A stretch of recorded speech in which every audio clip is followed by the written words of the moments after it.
I, 33, female, have been married to my husband Zach, 36, male, for the last 10 years now, and we have been together for over 13 years. I met him in college, and while he was a couple of years older than me, that wasn't a problem in our relationship. I have always been an ambitious woman, and he knew that about me since the time we had met. I work as a fashion designer in a global label, the name of which I cannot say for obvious reasons. I have worked very hard to reach where I am because I started off in the industry with no connections and no backing from anyone. I had to slowly crawl my way up the ladder in my field. And I'm really proud of where I have come. When things were getting serious between Zach and me, I had told him that for me, establishing my career was a priority. And if he could not understand and support it, I could not really think of having a life with him. Zach understood completely because he is very driven and ambitious himself. He currently works in the finance department of a tech company and has steadily grown in his career to create a name for himself. 3 years ago, however, Zach and I started having issues in our marriage. He felt that I had done really well in my career and that the time had come to focus on starting a family and raising kids. I did not feel the same way. While I knew that I had come a long way, I knew that there was still time and there was more that I could do.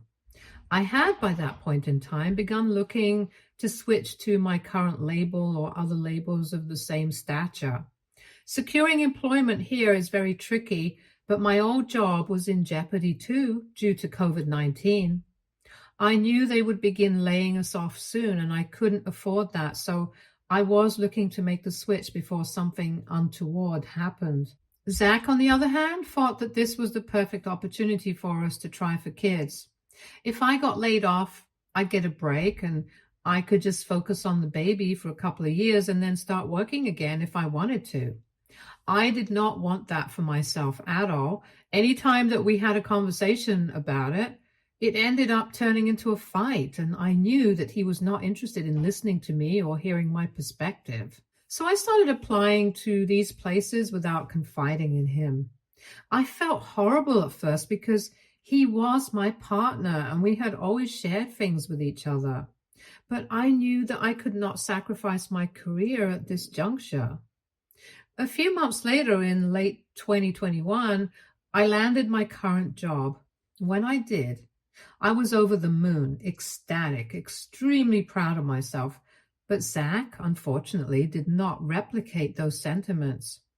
He felt blindsided that I had taken such a huge step without considering his opinions and how it would derail our family for the foreseeable future.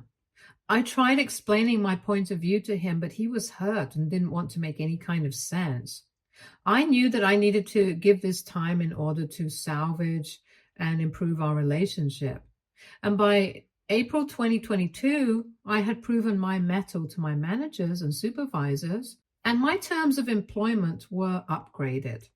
The benefits that I have seen being offered have been unbelievable, and this was essentially why I needed to make the switch.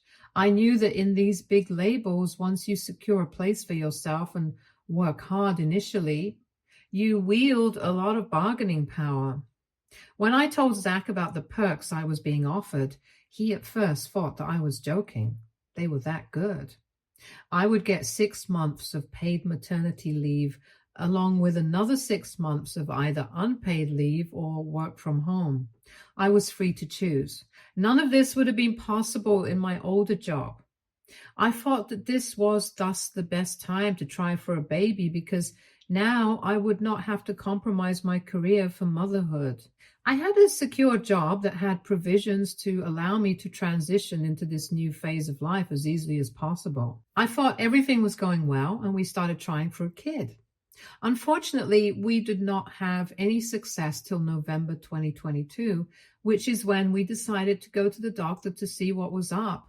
Both of us were getting worried, but him more than me. And we knew that this was the best step to take in such a situation. The results of the test were clear. I had a very low chance of conceiving naturally. I was devastated because I really wanted a child. The doctor said that this was not something that was related to my age or lifestyle, but was a side effect of a debilitating illness I had in my late teens. So essentially, there was nothing that I could do about it. Zach, however, did not understand this. He felt that it was because I was over 30 years old that these problems were arising. He was genuinely behaving like a moron, not listening to anything the doctor was saying, but coming up with stories and theories of his own. He started blaming me and my ambition for my infertility, saying that if I had just listened to him and not focused on my career so much, we would have been parents by now. No amount of discussions, arguments, family intervention, or medical opinion would change his mind. It was as though he was waiting for the perfect opportunity to blame me and hate my job. It got very exhausting for me mentally, especially since I was also dealing with my own personal sense of grief. I was heartbroken when faced with the reality that I would never be able to carry a child to term. It was the darkest period of my life, and I had no support from anyone. It was here that my in-laws intervened. They had come to our place for Christmas that year, and when they saw the state we were in, they were appalled. Both of them urged us to work things out on our own, but we were butting heads all the time. It was then that they decided to fly down and talk to us regarding our issues. My father-in-law tore a new one into Zach for blaming me for something I had no control over. Even my mother-in-law said that she was disgusted that she had raised a son like him. They supported me throughout, and I was very grateful for their support. I know for sure that had they not intervened at that point in time, the marriage would have broken down. In hindsight, I sometimes feel that maybe that would have been better because neither my in-laws nor I knew what was going to happen next. After a lot of back and forth, fights, tears, and things got better between Zach and me, it was hard to accept the fact that I would not be able to conceive. But I was slowly and gradually coming to terms with that information. After a few weeks, I asked Zach if he would be okay with adoption because at the end of the day, we wanted to be parents and there were too many children in the world who needed this. I had no issues with loving or raising a child that isn't my own biologically, but I also knew that it was not necessarily that Zach would also think this way. Even when we were dating, I remember we were discussing parenthood once, and I had asked once whether he would be open to adoption in the future. He seemed so amused at the proposition at the time, as though I had said the most bizarre thing ever. He laughed at me and said that he never thought about these things because he knew that such a situation would never arise. I pressed him a little, but I saw that he was getting annoyed, so I dropped it, and the topic never came up later. So I approached him with a lot of hesitation, but I knew that this was an important conversation, and now was the correct time to have it. I broached the topic very gently, just beating about the bush at first, but he caught on soon enough. Before I could even mention adoption from my side, he blankly said that he would not raise anyone else's kid. So adoption was off the table completely. He said it as though it was final and there would be no discussion about it. I tried to press it further because I wanted to open all options to make this possible for us, but he was adamant about his stance. He just would not listen to anything that I was trying to say. I was exhausted and I asked him, what other option did we have? He said I could either go for fertility treatments, which he made abundantly clear was what he wanted, and if not that, then we could go for surrogacy. I made it clear in no uncertain terms that I would not be taking fertility treatments. I know a lot of women who do, and I know the kind of torture they have to put their bodies through in order to make it possible. Spending all that money, harming my body in the process only to have a kid that was mine did not make sense to me. Both of us, therefore, had completely vetoed each other's first options. Mine was adoption, which he was not okay with at all, and his was fertility treatments, even the idea of which I did not want to entertain. The common ground that was somewhat acceptable to both of us was surrogacy. Neither of us had thought of it as our preferred option, and there was a lot of back and forth in trying to convince the other person to relent and choose either option or fertility treatments. But we were both stubborn and didn't want to budge, so ultimately we decided on surrogacy. Luckily for us, we found a willing surrogate very soon. It was his co-worker, Sarah, 27, female. He was the one who suggested her to me and said that she would be more than happy to do it if we were a match. I was relieved that we didn't have to look so hard to find a surrogate, but I should have known. I don't know why my instincts did not kick in, because they generally do. I should have known that something was wrong, and it could not be a mere coincidence that she was ready and willing to be a surrogate in a jiffy. None of these suspicions arose at that time. I was just grateful that the first part of the entire process was sorted, and now we just had to go deal with the doctors. She went through some tests and some intense doctor's appointments, but the doctors seemed positive. She was young, fertile, and they said that she had a very good chance of carrying the pregnancy to term. The samples had been collected and stored beforehand, so it was just a part of implantation that remained. Once all of this and the paperwork were done, the doctors gave us an appointment for the big day. Both Zach and I were so excited and anxious the entire time. I felt like a little girl on her way to write an exam. Sarah looked tense too, but she put up a brave front for us. Once the implantation was done, we were asked to come again in 2 to 3 weeks to see if the implantation had been successful. They gave a to-do list to Sarah, the main point of which was for her to not take stress, which seemed ironic, but it is what it is. The next few days went by in a blur. We were in constant touch with Sarah, and I now feel maybe we became a little overbearing. Zach and I went over to her house once every day to check up on her. We found out that the implantation had been a success on the day of the follow-up, and I think that was the happiest day of my life. It was as though any worries or regrets that I had just melted away. Zach and I were worried about the baby during the first trimester, so we didn't announce to anyone what was happening. We had planned that we would make the announcement in the 4th or the 5th month, and not before that. The first few weeks after we got news of the success were great. Both Zach and I were in touch with Sarah and helped her out with any medical issue that she was facing. Things started going downhill by the 1.5 month mark. Sarah's morning sickness got really aggravated, and she had to call in sick to work because it was so unmanageable. The doctors prescribed some very mild medicines, but essentially told her that she had to toughen it out, as this was normal and would probably last the entire trimester, if not more. It was during this time that I got injured too. It was a fracture in my right wrist, and I needed help with a lot of things around the house. Zach's attention was divided. For the first couple of days, I didn't bat an eye as I was unable to check up on Sarah because of my injury. I was glad that he understood the gravity of the situation and took things into his own hands. He dealt with the Sarah front while I recovered. But what began to irk me was that he was completely nonchalant about my injury. It was as though I was not important anymore. All his attention was on Sarah. He wanted to spend every free moment either with her or talking about her. I tried not to say anything because Zach was juggling a lot of things at once, with me being injured.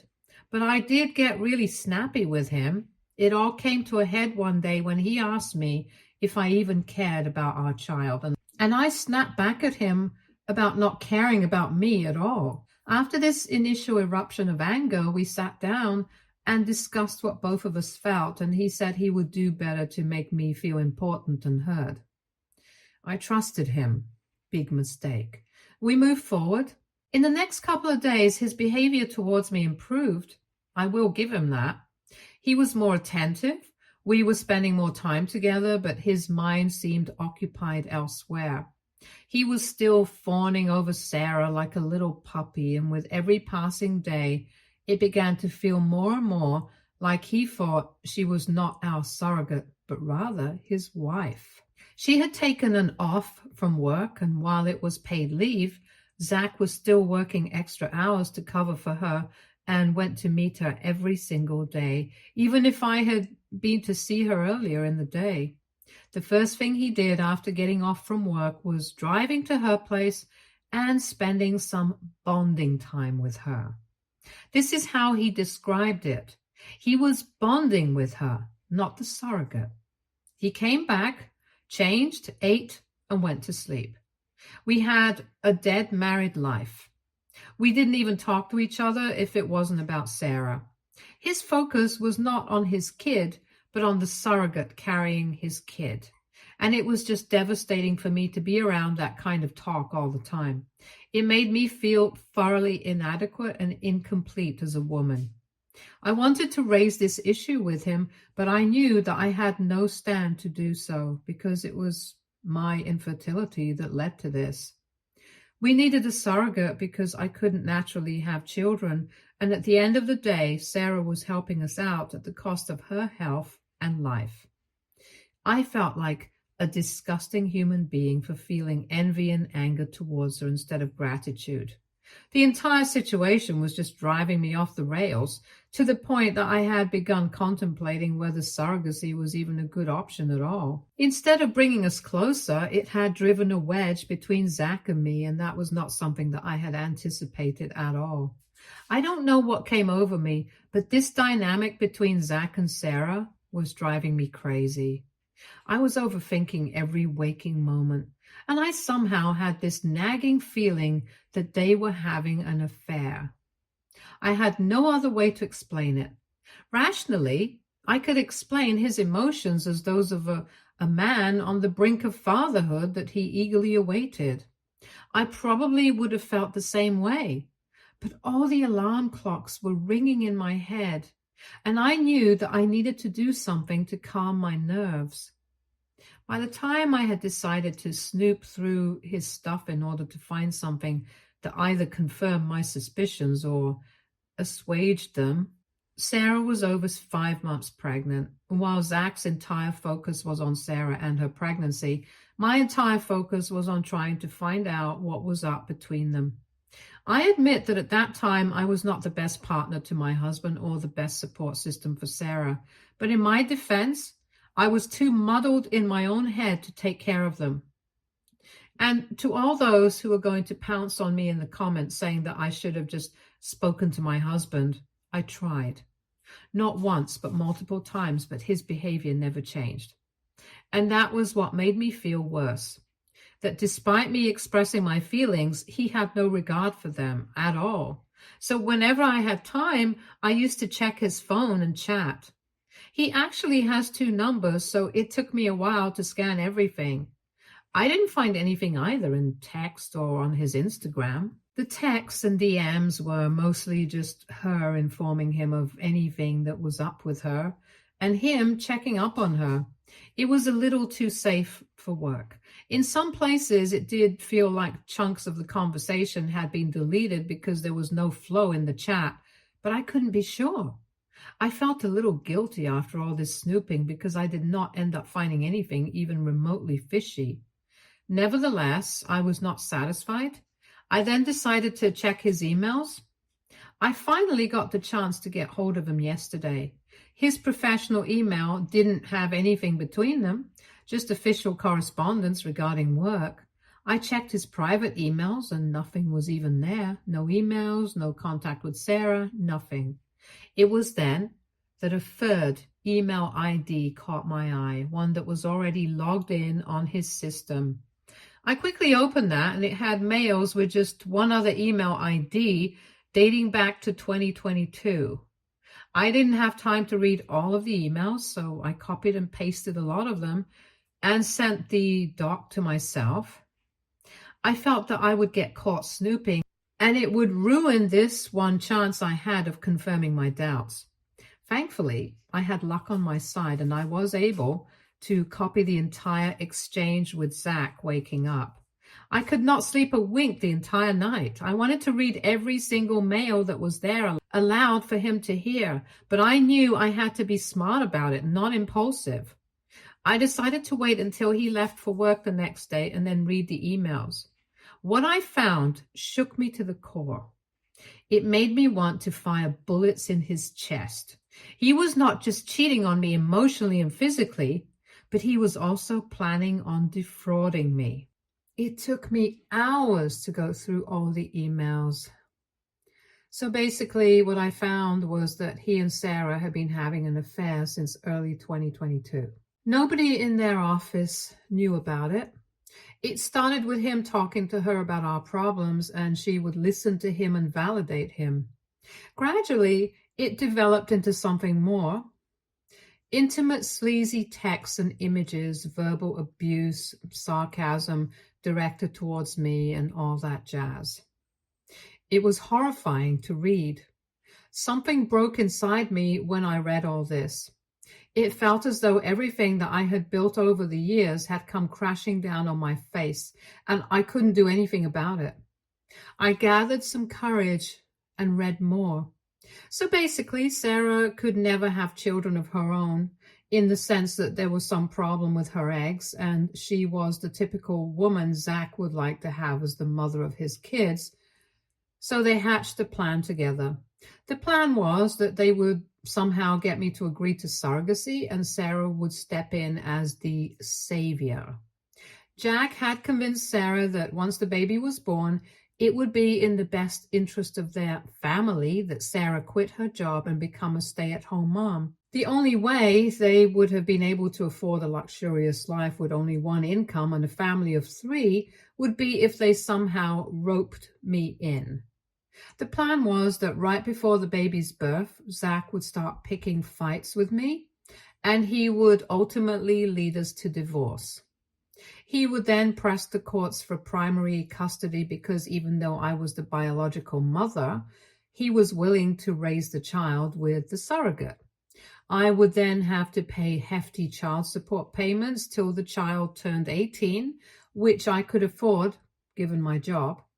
They would then mooch off of these payments and live their picture-perfect life together.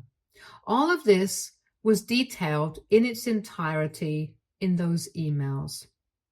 At first, I didn't even feel the hurt. I just felt shocked and numb.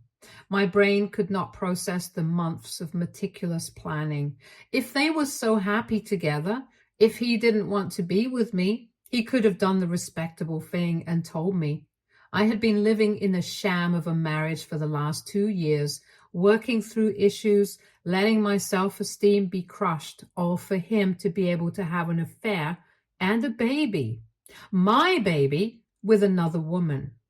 Every single ounce of love that I felt for him just vanished in an instant.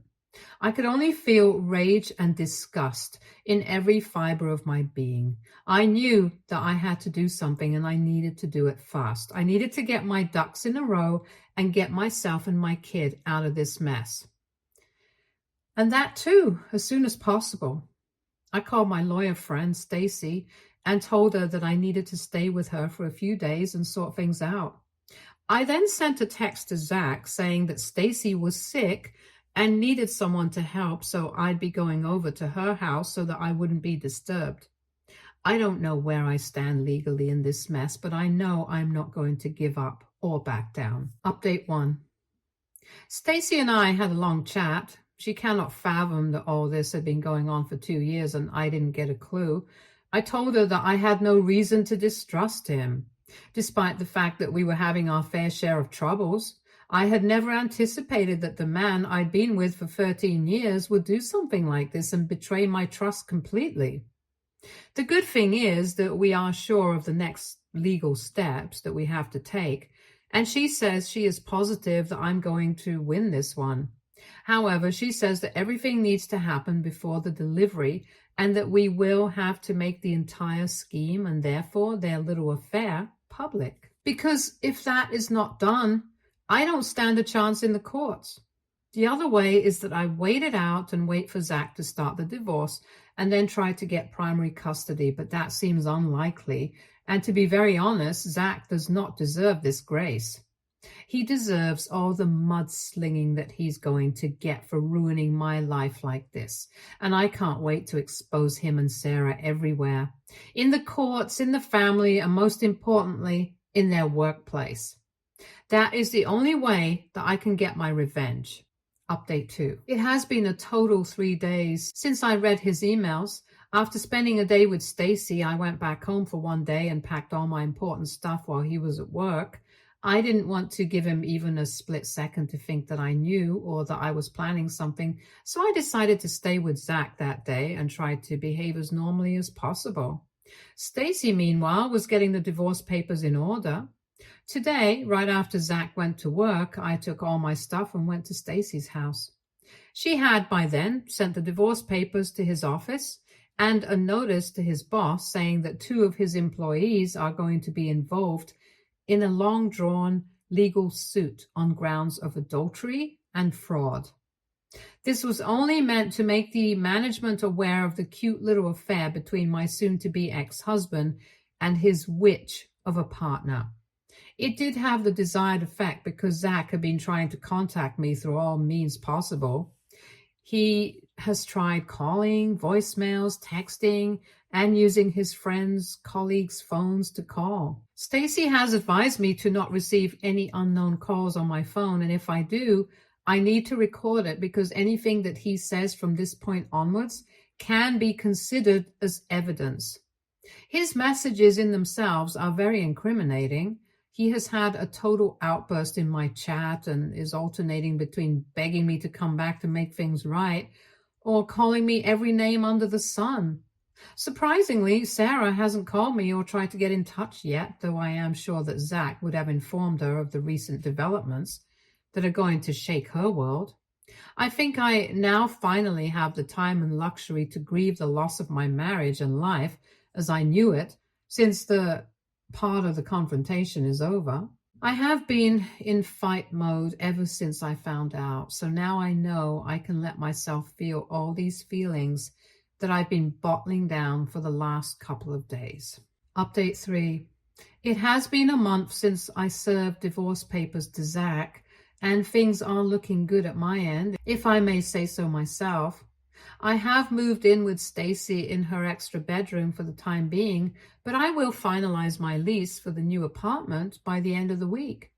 It's a 2-bedroom apartment in a reasonably decent part of town and fits in my budget really well.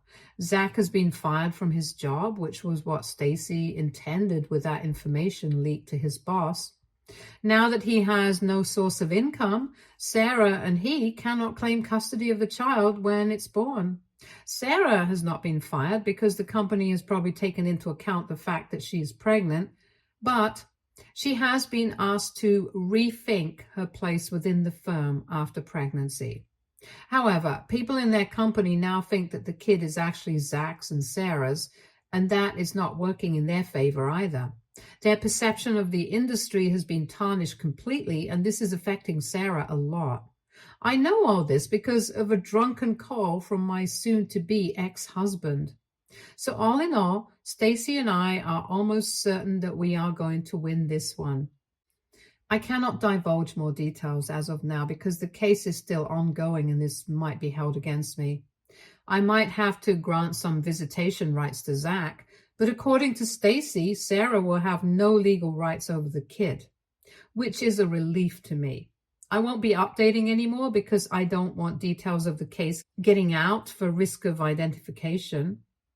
Thank you to everyone who commented and suggested a course of action for me. I am very grateful, but now I'm taking a break from Reddit and moving forward. Stay tuned for more stories from our girl relationships.